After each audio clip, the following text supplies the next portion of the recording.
பிரதமர் வருகிறார். தமிழ்நாட்டுக்கு வந்து இங்கே அரசு நிகழ்ச்சியிலே கலந்து கொள்ள வரக்கூடிய பிரதமர் அடுத்த நிகழ்ச்சியாக தேர்தல் பிரச்சார நிகழ்ச்சி.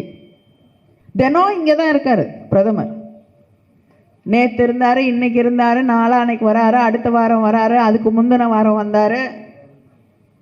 பிரதமர் இன்னைக்கு இப்ப தமிழ்நாட்டு பிரதமராகவே தன்னை நினைக்க ஆரம்பித்து விட்டார். ஆனால் ஒன்னே ஒன்று சொல்ல விரும்புகிறேன். நீங்கள் தினம் வந்தாலும் சரி, இங்கே வீடு எடுத்து வாடகைக்கு இருந்தாலும் சரி, தமிழ்நாட்டு மக்கள் உங்களுக்கு ஓட்டு போட போவது இல்லை.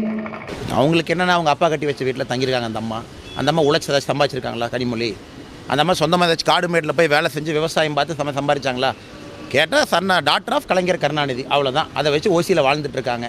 அதனால் ஓசியில் வாழ்கிற கனிமொழி அவர்களுக்கு பிரதமரை பற்றி பேசுவதற்கு எந்த அருகதையும் இல்லை என்று நான் பார்க்கின்றேன்.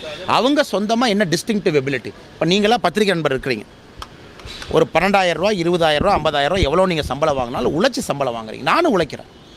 கனிமொழி அவர்கள் என்ன உழைச்சாங்க? பிரதமரை பற்றி பேசுவதற்கு என்ன தகுதி? ஓசியில் வாழ்ந்துட்டு இருக்காரா? அப்பா பேரை வச்சு வாழ்ந்துட்டு இருக்காரா? வாழ்ந்துட்டு இருக்காங்க. கருணாநிதிங்கிற வார்த்தையை தூக்கிட்டால் கனிமொழி யார்? அவங்க யார்? அவங்க அதனால் அவங்க அடுத்தவங்களை பார்த்து பிரதமர் சென்னையில் வாடகை வீடு எடுத்து தங்கணும், பிரதமர் சென்னைக்கு இப்படி இருக்குன்னு சொல்கிறக்கு முன்னாடி அவங்க கண்ணாடியில் போய் கனிமொழி அவர்கள் ஒரு முகத்தை பார்க்கணும். எத்தனை ஊழல் வழக்கு அவர் மேலே இருக்குது, எத்தனை ஜெயிலுக்கு போயிருக்கிறாங்க, எல்லாம் அந்த 2G டேப்பில் அவங்க பேசுகிறதெல்லாம் எல்லாம் லீக் ஆகிட்டு இருக்கு பாருங்கள்லாம். அதனால் கனிமொழி அவர்கள் இது போன்ற பேசலாம் தவிர்க்கணும். எப்போ அவங்க சீனா கொடியெல்லாம் போய் டிஃபெண்ட் பண்ண ஆரம்பித்தாங்களோ அன்றைக்கி அவங்க ஒரு உடன்பிறப்பாக மாறிட்டாங்க. 200 ரூபா உடன்பிறப்பாக மாறிட்டாங்க, உண்மை சொல்ல வேண்டும் என்றால். ஆனால் கனிமொழி அவர்கள் ஒரு கண்ணாடியை பார்த்து பேசி பழக வேண்டும். யாருக்கிட்ட எப்படி பேசணும்? பிரதமரை பற்றி பேசுவதற்கு ஒரு தகுதி வேண்டும்.